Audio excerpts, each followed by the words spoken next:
Comienza en Es Radio, Es la Crónica de Fernando Delgado.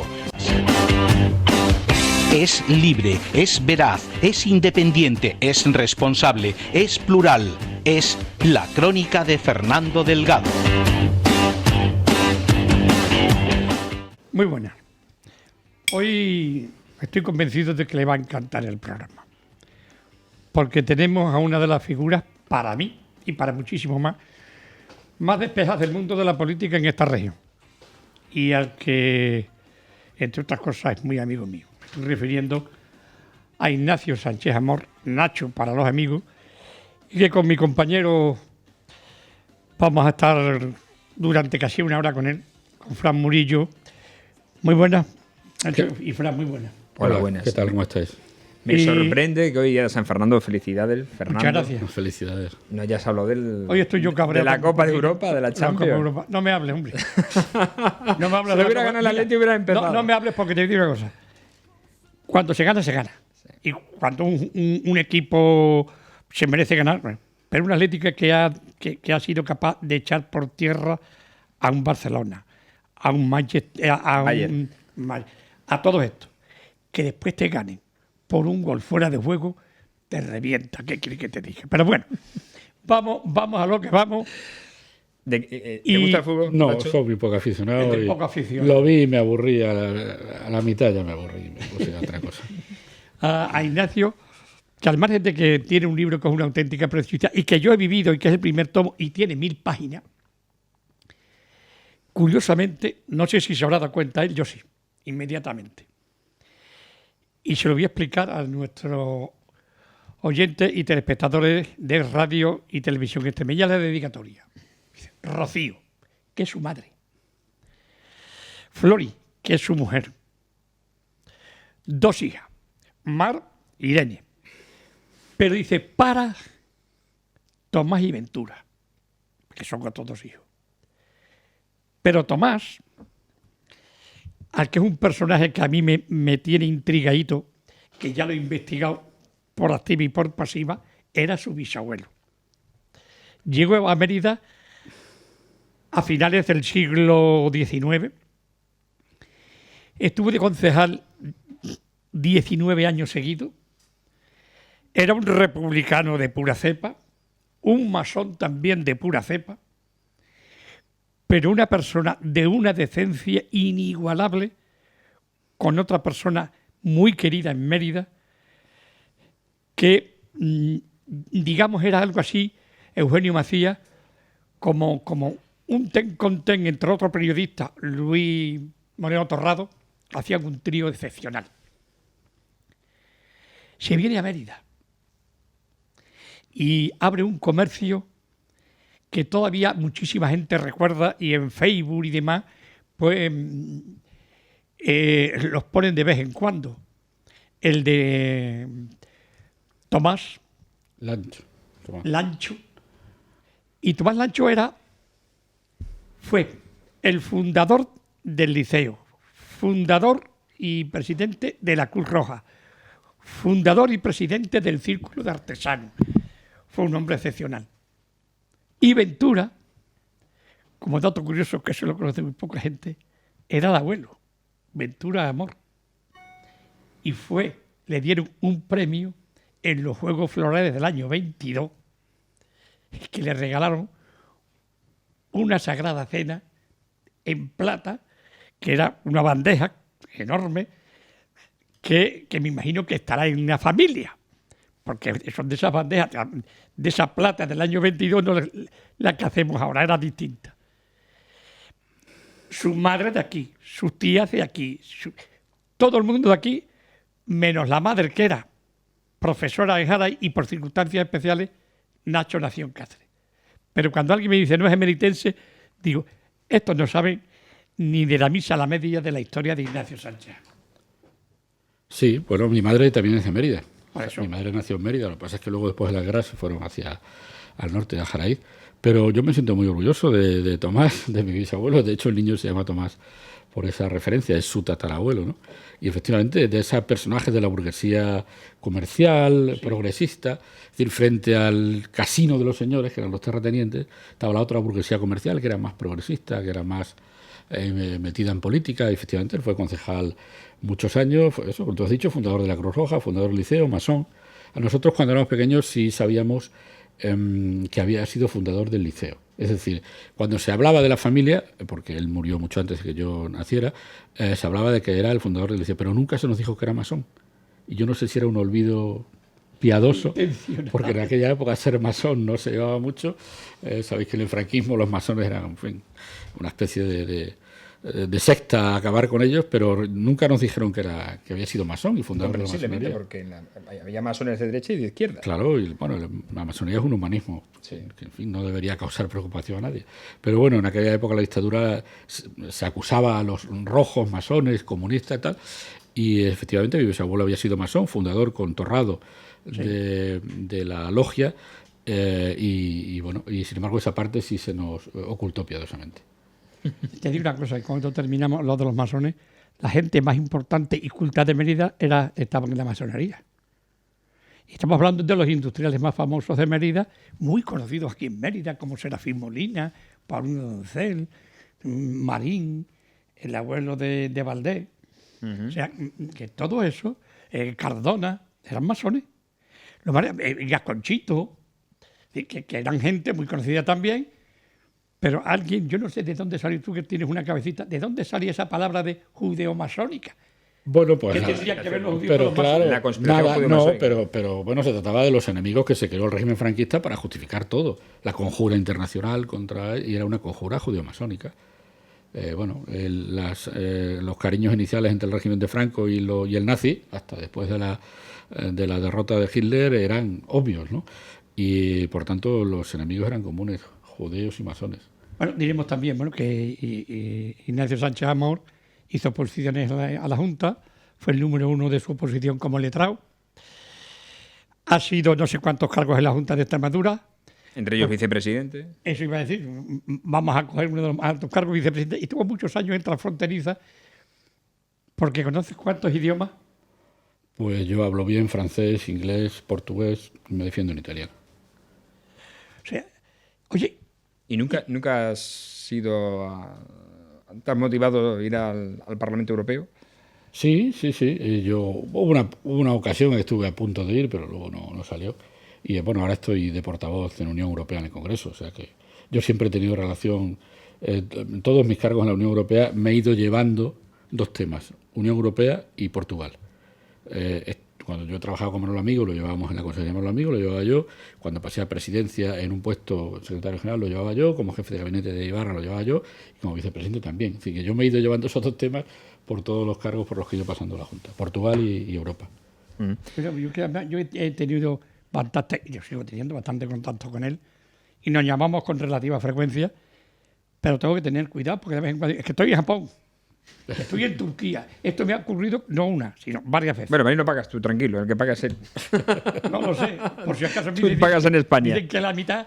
No. No sé, no, es verdad. Eso es un problema, como el anuncio ese de la chica que estaba en Nueva York y vibra y de repente es un jaleo. ¿Sí? Por cierto, va como número 2, de nuevo, repiten estas elecciones del 26J. ¿Cómo ven las elecciones? Bueno, lo primero, es la primera vez que estamos en una situación así, por tanto, lo que estamos haciendo son elucubraciones. Yo siempre le digo a todo el mundo, no hay ninguna garantía de que el cierto cabreo ciudadano por el hecho de que no haya gobierno se vaya a traducir en abstención. Lo mismo se traduce en participación. Es difícil decirlo, pero es la primera vez que sucede. Yo creo que esto tiene muchas componentes. Es decir, lo fácil en este país es echar la culpa a los políticos, pero yo creo también que hay que recordar que durante años se nos ha machacado con qué bonito era un parlamento plural. Qué bonito era que hubiera más partidos. Qué bonito era acabar con el bipartidismo. Bueno, eso tiene consecuencias. Y la consecuencia es que mientras hasta hace nada los españoles se acostaban el domingo de elecciones sabiendo que iba a gobernar, ahora no va a ser así. Y por tanto, es verdad que un Parlamento plural tiene ventajas, pero también hay que entender que tiene inconvenientes. Y estamos en una situación que empieza a ser cercana a la italiana. Mientras que los italianos adoran nuestra ley electoral porque permite formar mayorías, nosotros queremos, al parecer, cambiarla para tener inestabilidad. Pues, oiga, yo creo que esta situación es educativa para todos. Es educativa para los partidos, que tienen que sentarse a hablar, es educativa para los líderes, que tienen que acostumbrarse a otra lógica, pero yo creo que también es educativa para los ciudadanos, que tienen que entender que no siempre todo lo que se les vende como una gran novedad política es bueno. Es decir, la inestabilidad es mala y estar sin gobierno un año es malo para este país. Y por tanto, bueno, pongamos todo en la costelera. Se están viendo ya las consecuencias. Pongamos todo en la costelera. ¿Qué le ha pasado al Partido Socialista? ¿Por qué no es capaz de remontar viniendo de la oposición, de una posición en la que el Partido Popular, con los recortes y tal, y con el tema de la corrupción, ha salido muy perjudicado? Y sin embargo, el PSOE no es la referencia de la oposición clara. No es la referencia, yo creo que sigue siendo la referencia de la oposición, aunque ahora tenga que compartirla, ¿no? Yo creo que este es un problema general de la socialdemocracia en toda Europa y ahí hay una parte de dificultad de la socialdemocracia para encontrar un discurso que, en mi opinión, tiene que estar en devolver a la política el timón de la sociedad que se entregó hace mucho tiempo a la economía y a la economía financiera, ni siquiera a la economía real. Por tanto, por ahí hay un elemento que tenemos que controlar, que es la dificultad de todas las socialdemocracias, de todas las socialdemocracias europeas, como estamos viendo en las elecciones. Luego ha habido dificultades internas. Yo creo que al votante del PSOE le mata la falta de unidad. Y eso nos lo dicen todas las encuestas. Y yo creo que cuando hay que centrarse en un proceso orgánico, hay que centrarse y hay que dedicarse a elegir secretarios o a elegir candidatos, pero cuando no estamos en ese proceso hay que centrarse en dirigirse a la gente y preocuparse de los problemas de la gente. Yo creo que el PSOE ha estado durante un tiempo demasiado preocupado con sus problemas orgánicos y eso inevitablemente te quita energías y tiempo para dedicarte a los problemas de la gente. Yo creo que eso está resuelto. Creo que Pedro Sánchez se ha afianzado como el secretario general y el candidato que en este momento concita toda la unanimidad del partido y vamos a ver si somos capaces de transmitir a la gente que con el PSOE tenemos la seguridad de que la política vuelva a coger el timón y no hagamos ni continuismo ni experimentos que en otras partes del mundo se están viendo. Perdona, unanimidad hasta el 26 de junio, porque el propio Guillermo Fernández Vara ha dicho con el candidato hasta el 26 de junio. Claro, pero con el candidato al 26 de junio no, con el candidato hasta que haya congreso, que se aplazó a después de las elecciones. Cuando empiece el congreso, se abrirá, como siempre, se han abierto en este partido. Pero mientras llega ese momento, estamos centrados en las elecciones. Este es un partido, hasta cierto punto, muy jerárquico y muy organizado, y todo el mundo lo ha percibido siempre. El PSOE, cuando se pone a hacer elecciones, se pone. Y cuando hemos podido y querido hacer daño a un partido, se lo hemos hecho. Yo creo que, por ejemplo, a Ciudadanos. Yo creo que nos faltaba un poco la sensación de poder hablar de Podemos con una libertad que quizás hasta ahora no hemos tenido a ver si lo vamos a necesitar. Yo creo que Podemos ha descubierto su infinita frivolidad, no se preocupan de los problemas de la gente, ellos están dedicados a eso, a la tele, a las conspiraciones, al Ministerio de Defensa y los problemas de la gente que a partir de los que se auparon para llegar a esa posición en el Parlamento, no han estado en ningún momento en su agenda. Y de hecho, en fin, su discurso siempre tiene que ver con pactos, con sillones, con quién gana y quién pierde, y el PSOE está centrado en resolver los problemas de los ciudadanos. Esa es nuestra obsesión. Y a partir de ahí que los ciudadanos digan lo que tengan que decir. Yo creo que Podemos está a la baja y por eso ha hecho el acuerdo con Izquierda Unida. Es decir, Podemos... Los dos grandes partidos que tú te acabas, que es el PSOE y el PP, no se unen los dos para una cosa: cambiar la ley electoral. Que haya una segunda vuelta, como en tantos otros países. Y otras reformas. Bueno, vamos a ver. Se acabaría en estos momentos con eso de esperar a que haya una mayoría absoluta, porque si no es horrible. Bueno, lo primero, las segundas vueltas son para presidenciales, para cuando hay que elegir entre varias personas. Aquí no se eligen varias personas, aquí se eligen diputados. Y luego la suma de los diputados es lo que da el presidente del gobierno. Por tanto, este es un sistema parlamentario en el que no es posible una segunda vuelta. Podría serlo, a lo mejor se hablaba a veces en el mundo local, pero al final, en fin, la inestabilidad que era un poco la marca del mundo local se ha ido trasladando a las comunidades autónomas y al Estado. Lo que sí habrá que pensar es que, como la repetición de elecciones es una hipótesis cada vez más probable, no podemos tener unas reglas iguales para unas elecciones y para las anticipadas. Es decir, todo este proceso de meses lo podíamos haber acortado. Y es lo que hay que hacer. Es decir, el 2 de mayo se inicia un procedimiento tan largo como el que iniciamos en noviembre pasado. No, pues lo que hay que hacer es, cuando hay repetición de elecciones, hay que acortar plazos. Eso yo creo que está en la mente de todos acometerlo. Es la primera vez que nos pasa. Luego, también es normal que no esté previsto porque nunca nos había pasado, ¿no? Pero no hay acuerdo ni unanimidad, ni siquiera para bajar de presupuesto en las elecciones, no lo ha habido siquiera. No, porque, bueno, yo creo que es que en este discurso que a mí me parece terriblemente populista, el otro día he visto a periodistas progresistas preocupándose mucho de lo que pasa en Austria, por favor, la extrema derecha, los populismos, pero el discurso antipolítica, esos medios progres lo están haciendo hace años. ¿De qué se extrañan? Si están metiéndole a la gente por los ojos y por los oídos toda la vida una expresión que es los políticos. Pues la gente que habla de los políticos y que hace de los políticos una sola clase, con una sola idea, con una sola perspectiva del mundo, pues está contribuyendo a que aparezcan los partidos populistas de izquierda y de derecha. Por tanto, no tenemos que asombrarnos de eso. Yo creo que las elecciones no son malas. Es decir, afortunadamente, toda esta crisis, digamos, no está suponiendo ninguna inestabilidad política. Yo creo que está siendo malo desde el punto de vista económico. Pero bueno, las instituciones siguen funcionando, las elecciones se hacen con tranquilidad, no hay ningún problema en la calle, salvo la sensación de que se podía haber tenido un gobierno y no se ha tenido. Pero no demonicemos las elecciones. Hubo gente que no votó durante muchísimos años y está deseando volver a votar. Por tanto, esta es la lógica derivada de la moda que se impuso de que era bueno que hubiera muchos partidos. Bueno, estas son las consecuencias. Asumámoslas todos, los políticos y los votantes. Salvo Extremadura y Andalucía, que bueno, digamos han conservado el PSOE sus grandes feudos, ¿no crees que en el resto de provincias, en estas elecciones, esta segunda oportunidad que va a tener el Partido Socialista, debiera haber acometido una renovación más profunda en las listas? Pues no lo sé, porque seguramente volver a abrir, si uno de nuestros problemas es la división interna, yo creo que si hubiéramos vuelto a abrir todo el procedimiento, en vez del acuerdo que se tomó, que era lógico, que todo el mundo repita, salvo que haya alguna circunstancia que examinar, era otra vez volver a abrir el partido a sus problemas orgánicos. Yo creo que si esto hubiera sido 2 años después de las elecciones, puede ser, pero a 2 meses, cuando realmente hemos estado sentados allí 3 meses, yo creo que tiene todo el sentido repetir y que solo se cambie cuando hay alguna circunstancia. Porque yo creo que lo otro es, desde el punto de vista del ciudadano, quizá despistar, pero desde el punto de vista del partido, volver a entrar en una lógica y una dinámica de listas electorales y primarias que nos distraen de lo que tiene que ser esencial en un momento como este, que es la oferta está hecha, hemos demostrado flexibilidad. Y hay una cosa que yo le digo a la gente cuando voy a los actos públicos: todo el mundo ha hecho un esfuerzo, todo el mundo ha sido maravilloso, pero el único que se ha subido a que le partan la cara allí ha sido Pedro Sánchez. El único que ha hecho caso al rey y se ha subido a la tribuna del Congreso de los Diputados a hacer lo que el rey le encargó ha sido Pedro Sánchez. Por tanto, no todo el mundo va igual a las elecciones. Hay gente que va con la tarea hecha y lo ha intentado, y hay gente que va con la tarea sin hacer, que es que ni siquiera lo ha intentado, o que cuando ha podido hacerlo lo ha boicoteado, como ha sido el caso de Podemos. Por tanto, oiga, en fin, nosotros vamos a elecciones con la tarea hecha, habiendo demostrado, porque ¿cuál era el temor que se decía? No, Pedro Sánchez se va a echar en brazos de Podemos. No, pactó con Ciudadanos y luego ofreció el pacto a Podemos con aquel último intento en el que, bueno, constatamos que Podemos nunca había querido pactar en realidad, ¿no?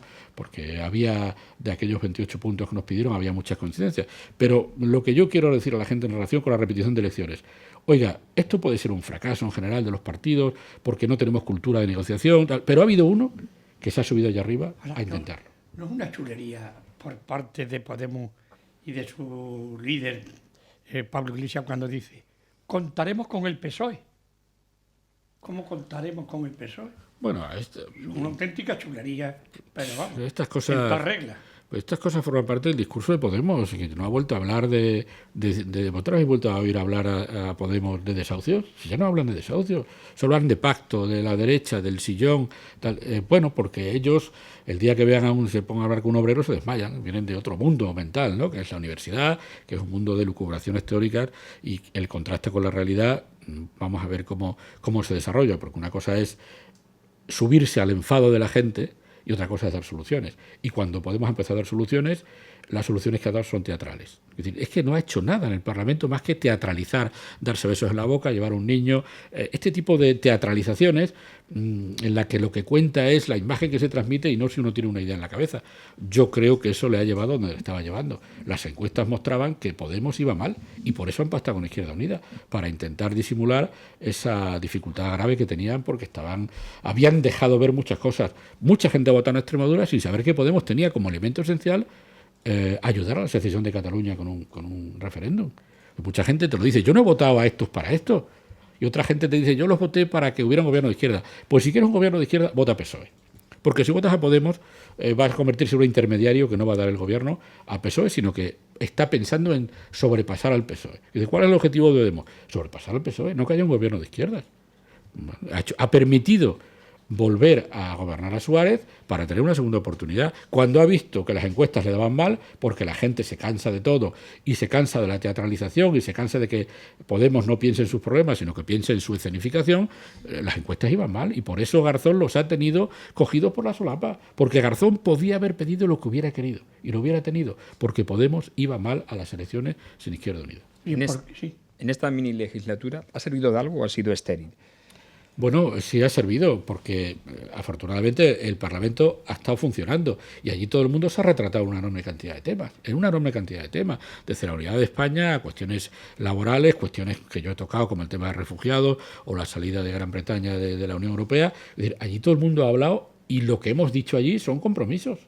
Es decir, las posturas que se han mantenido allí por unos y otros son nuestros compromisos, obviamente. Por tanto, yo no creo que sea... Ahora, lo estoy diciendo, es la primera vez que nos pasa. Aprendamos todos, los políticos, los partidos y los votantes. Bueno, y lo que ha dicho Amparo Botejara, ¿qué te parece? Sobre bueno, los diputados extremeños. De tu trabajo en las Cortes me consta. Bueno, la señora Botejara ha dicho que Extremadura no existe en el Congreso.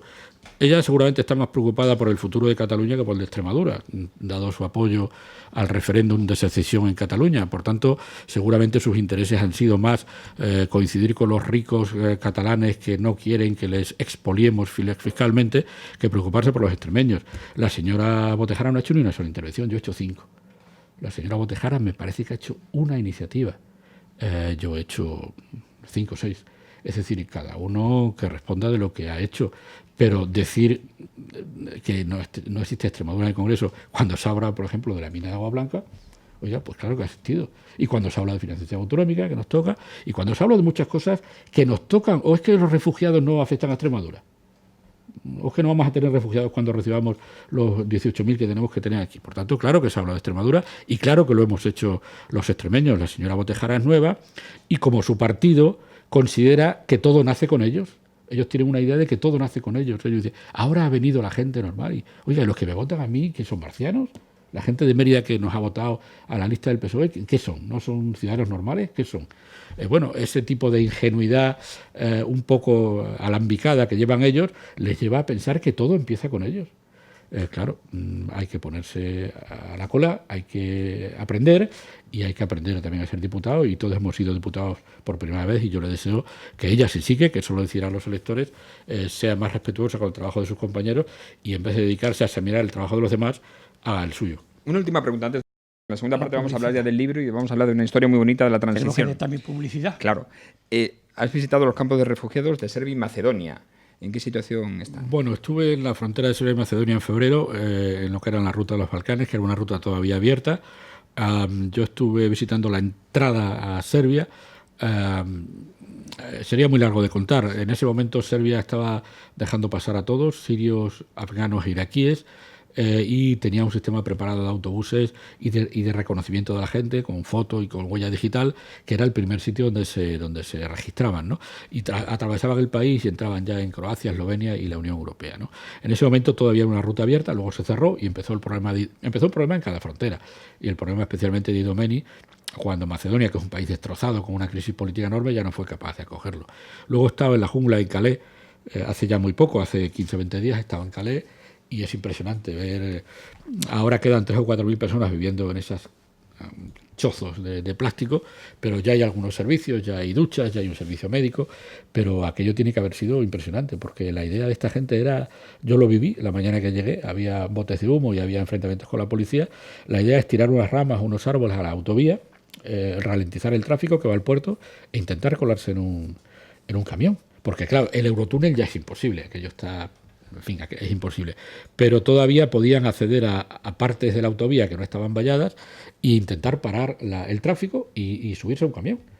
Pero bueno, aquello está cerrado. Vamos a una pausa y continuamos después porque tenemos que hacer la presentación de un libro precioso que se lo vamos a contar dentro de unos momentos.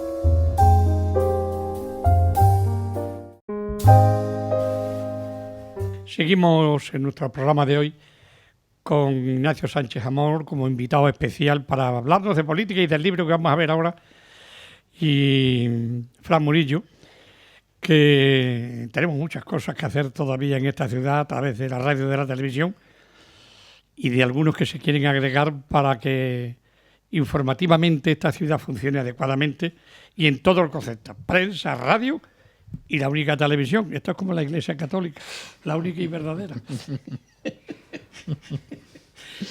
Ignacio, Extremadura Germinal es un libro que todavía no está en las imprentas, por desgracia.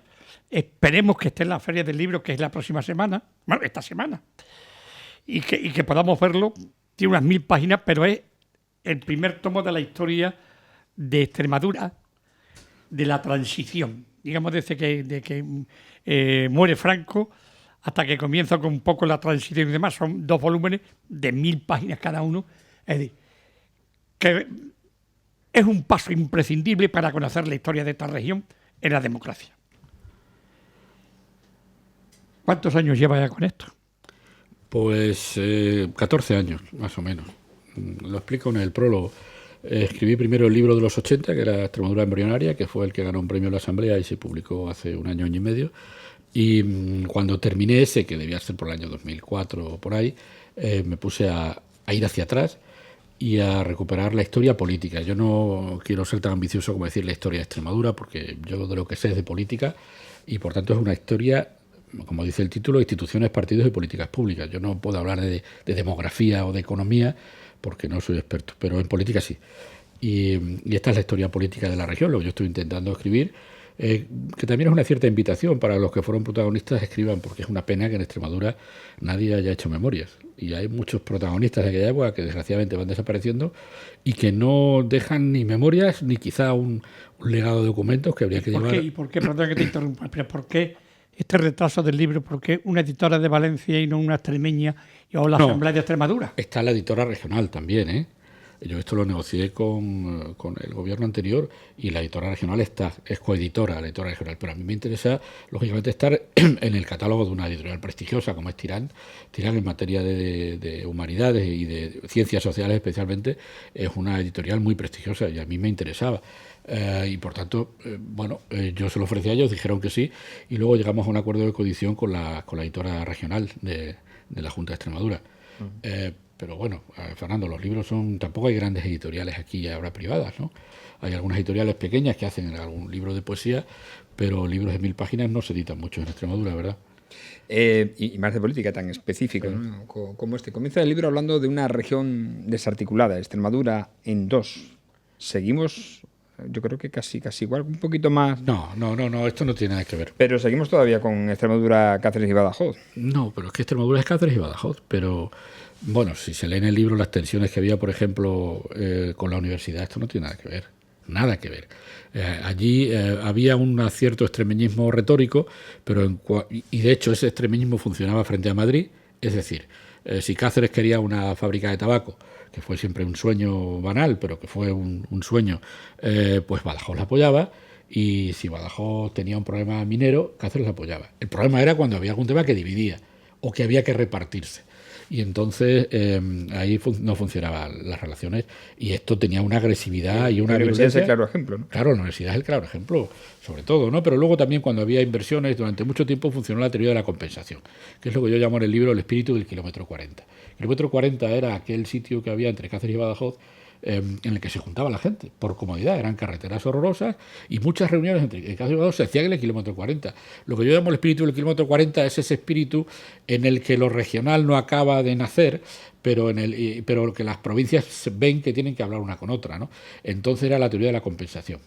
Si se hace el Consejo Social que presidía Massa en Badajoz, Sodiex tiene que ir a Cáceres. Esa teoría de la compensación que funcionó durante algún tiempo y que seguramente fue buena para que lográramos, por ejemplo, la capitalidad en Mérida, funcionó, pero no tiene nada que ver la agresividad. Pero sigue funcionando. Perdón, Nacho, te lo digo porque en el propio partido, el PSOE, si el presidente del Ejecutivo es de Badajoz, el del Parlamento es de Cáceres. Bueno, eso ha sido así, pero yo creo que ha sido una cosa yo no sé, el PP Lo hizo también el Partido Popular. Claro, pero yo no creo que haya un acuerdo de ese tipo, ¿eh? Porque si luego una persona que preside la Junta de Cáceres será de Badajoz el presidente de la Asamblea, no tengo ni idea. No hay ningún acuerdo formal con pero eso. de todas maneras, Nacho, ha habido una división de las dos provincias consentida a nivel nacional.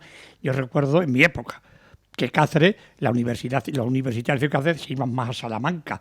Claro. Militarmente Sí. En la primera región de Cáceres era Madrid, no la solo. segunda que era de Badajoz era Sevilla. Los planes o sea, que de nos eso habían dividido. Eso era así. Sí o sí. Cuidado, históricamente, sí. pero eso era así en el franquismo.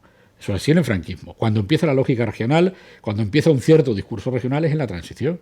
Es cuando se crea AREX, es cuando se crean otros partidos regionalistas de los que no se acuerda nadie, Extremadura 3, Partido Nacionalista Extremeño, en fin, había varios intentos de partidos regionalistas, pero ahí es cuando nace la sensación de que solo no vamos a ningún sitio. ¿Y cómo se casa que una región que está fragmentada en dos, sin embargo, es cuando mejor ha funcionado en un partido regionalista, cuando más fuerza ha tenido? Bueno, precisamente por eso, porque su programa era crear una lógica política en Extremadura. Es decir, se sentía la necesidad de que ir solos no servía para nada. Cuando el director del OI en aquel momento, González Conejero, hizo un artículo que se llamaba Extremadura no existe, hablaba de lo que dice Fernando. Uno tiraba hacia Salamanca en lo militar para Madrid, otro para Sevilla, los planes de desarrollo nos habían dividido. Es decir, esa lógica es la que contra la que se lucha y por la que se crean partidos regionalistas, porque se era consciente de que Madrid no había atendido nunca a Extremadura como tenía que atenderse. Y esa es la lógica que crea el regionalismo, primero con Ares, que luego se disuelve en la UCD, y luego con algunos restos de Ares y Pedro Cañada que crean Extremadura Unida. Pero la agresividad y la distancia provincial, una vez que empieza la lógica regional, se pierde. ¿Acordáis lo que era el debate de la paridad y la proporcionalidad? Parecía que si las dos provincias no tenían el mismo número de diputados, esto iba a ser un desastre. ¿Alguna vez habéis visto alguna votación en la Asamblea de Extremadura en 40 años en que la gente se divida diputados de cada diputado? Nunca. La lógica ha sido de partido. Por tanto, todos esos fantasmas desaparecieron cuando tenían que desaparecer. Cuando se crea la comunidad autónoma, se crea una lógica ya concéntrica en la que esos movimientos de una provincia hacia un sitio hacia otro se van perdiendo. El hecho de los medios de comunicación que sean regionales crea una opinión pública regional y eso va convirtiendo una suma de dos provincias en una región. Yo creo que esa lógica se siguió durante toda la época de Ibarra, ¿no? ARE, Acción Regionalista Extremeña, dices que se disuelve en UCD, sin embargo, tú mantienes otra teoría, y es que se vende. Yo creo que sí, o por lo menos quizás la palabra venta pueda ser muy fuerte, pero en definitiva es lo mismo. Porque yo recuerdo la última asamblea que se tuvo aquí en Mérida, en lo que antiguamente le decíamos el chacha, que era un baile, y que actualmente es la Caja de Ahorro de Badajoz. Fue la última asamblea. Yo voté en contra. Felipe Rodríguez votó en contra y José Antonio Ferrero votamos en contra, unos cuantos, muy pocos, para que no se disolviera ARE y pasara a UCD. Y es porque era Enrique Sánchez de León el que mandaba, el que ordenaba, y todo el mundo a sus pies. Yo nunca he estado a los pies de nadie, de modo que, como siempre he sido un anárquico, tampoco estaba a favor de Enrique Sánchez de León en ese sentido. Y se dio a UCD. Y yo digo que se vendió porque fue la manera de tener muchísimo más fuerza Enrique Sánchez de León en Madrid con UCD, porque le daba un partido entero de Extremadura, un partido que era buenísimo y muy amplio, de la izquierda y de la derecha. Había muchísimos socialistas en Ares, y muy conocidos. Y había mucha gente del PP muy conocido. O sea que yo podía dar nombres y apellidos porque yo vivía aquello como periodista, porque había entonces muy pocos periodistas, por no decirte el único que estaba en aquellos momentos. Y aquello se vendió.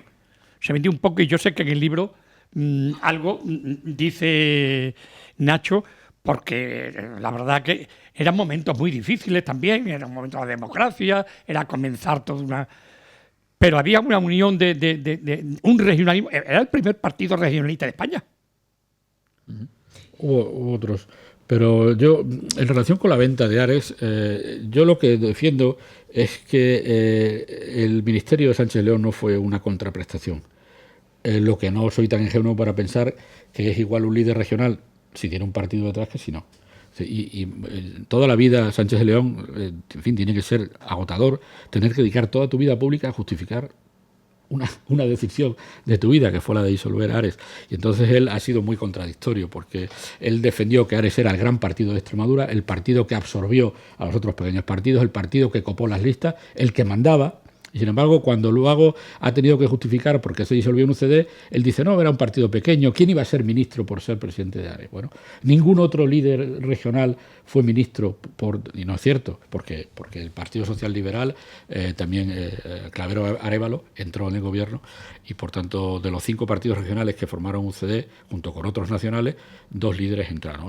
Yo lo que digo es que, lo que parece, hay un relato muy pormenorizado de Ares, ahí hay 80 o 90 páginas sobre el desarrollo de Ares, sobre la tesis de la venta de Ares, sobre lo que supuso de una cierta frustración para un sentimiento regional y de refortalecimiento del centro.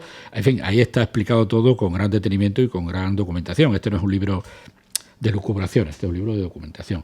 Yo todo lo que digo está mantenido y sostenido en información documental y información que es la que se daba en aquel momento, porque luego sobre Ares ha habido una cierta leyenda que se ha ido creando en los años 80. Pero es que lo que se dice de Ares en los años 80 por el propio Sangelo no tiene nada que ver con lo que en realidad pasó en los años 70 y que la prensa regional refleja con absoluta exactitud. En aquellos años, Nacho, de la transición, ¿los políticos extremeños pensaban en la autonomía o se nos vino dada con el café para todos?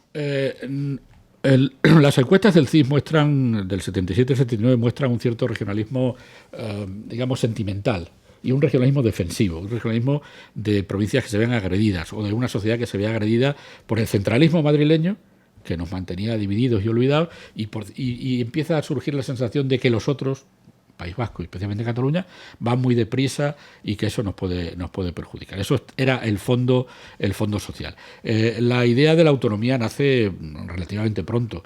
En la derecha, especialmente Ramallo, era el más regionalista, él venía del franquismo, pero evolucionó rápidamente hacia posiciones más de centro y regionalistas, pero poco a poco el hecho de la existencia de la bandera, la primera asamblea de diputados, que eran diputados y senadores, la creación de la Junta Preautonómica fue creando un germen, de manera que cuando se llega al estatuto, muchos años después, pues nuestro proceso fue muy complejo, sí había ya una opinión que luego han reflejado siempre en las encuestas del CIS, muy favorable a la autonomía, muy favorable. De las regiones más favorables a la autonomía, comparable en muchos casos a las catalanas o las vascas durante los años 80. Diríamos, si te parece, cuando tengamos el libro, Sí. sentarnos con él a tumba abierta con el libro y destriparlo. Y destriparlo. Porque es que me quedan pocos minutos y me gustaría, porque estamos en Mérida. La palabra yo no sé si le va a gustar a Nacho, pero tampoco es ofensiva.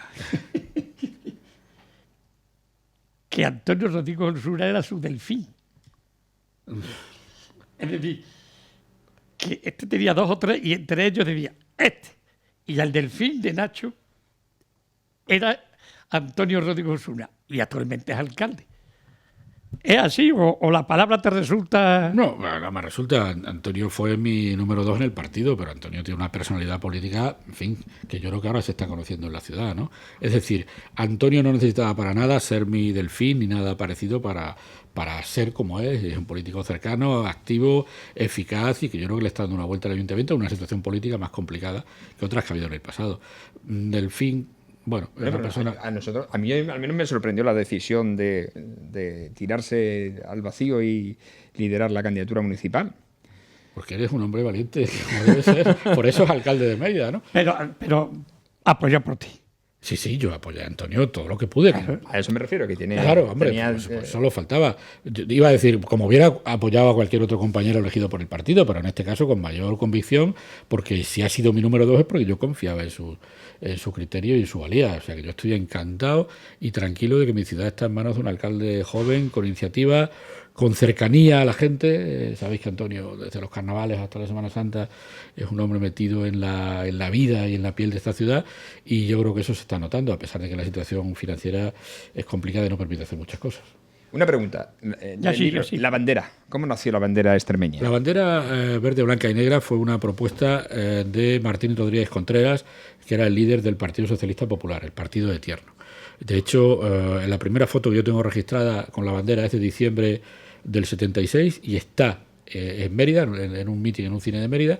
Luego el partido la presentó en una rueda de prensa y en ese momento había muchas banderas, 5, 6 o 7 propuestas de bandera, y de repente la verde, blanca y negra el PSP se calla, no dice que es la suya, y empieza a correr, y empieza a salir, y empieza a aparecer en manifestaciones, y empieza a aparecer en las marchas verdes antinucleares, y empieza a aparecer un movimiento de jóvenes y de emigrantes que empiezan a apadrinarla, y a partir de ahí, en pocos meses, una bandera que había sido presentada en una rueda de prensa, se empieza a hablar de la misteriosa historia de la bandera de Extremadura. Y en realidad el único misterio era el origen de los colores. ¿Por qué se eligen esos colores? ¿Tienen que ver con el fútbol o no tienen que ver con el fútbol?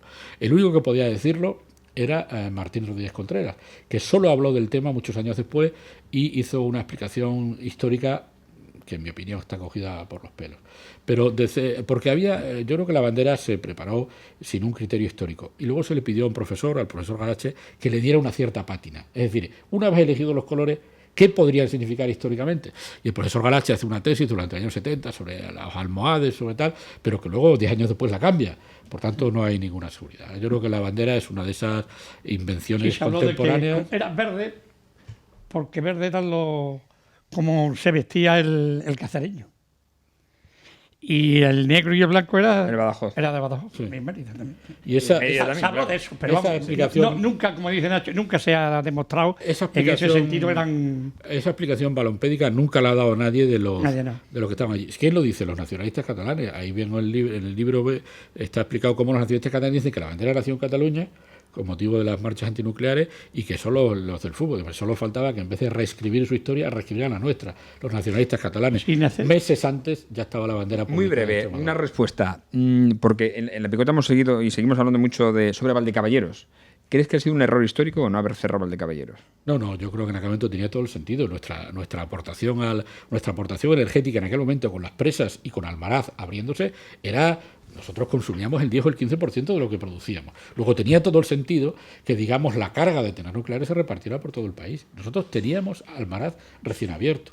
Y la lucha contra Valdecaballeros tenía todo el sentido. Tenía todo el sentido por estar en Las Vegas, en fin, al principio de Las Vegas, por los temas que luego se han ido conociendo, pero sobre todo porque nuestra aportación ya era enormemente generosa a la producción Ignacio, que contigo aquí yo me tiraría ahora. Que nos tiraremos en otra ocasión, tendremos que invitarte dentro de poco cuando ya salga el libro, porque creo que bien merece la pena. Pero es que con este da gusto, ¿verdad? Además, el libro tiene muchísimo contenido sobre el que poder hablar, efectivamente. No, pero el contenido Y no solamente recordar. el libro, es que lo tiene él también. Sí. Él Yo solo tiene el contenido. Encantado. Totalmente. Gracias por haber estado con Aunque nosotros. tengo una Gracias a anécdota vosotros. suya que la voy a contar, ya que terminamos. Dice, de mi familia Fernando sabe más que yo. Sí, porque ya lo he dicho, hay cosas que no nos contaron. Y que hemos recuperado. Muchísimas gracias, Nacho, que está aquí Gracias con nosotros. a vosotros. Frank, como siempre, querido amigo, hasta el próximo lunes que estemos el lunes aquí, que estemos aquí. y el miércoles con las tertulias muy buenas.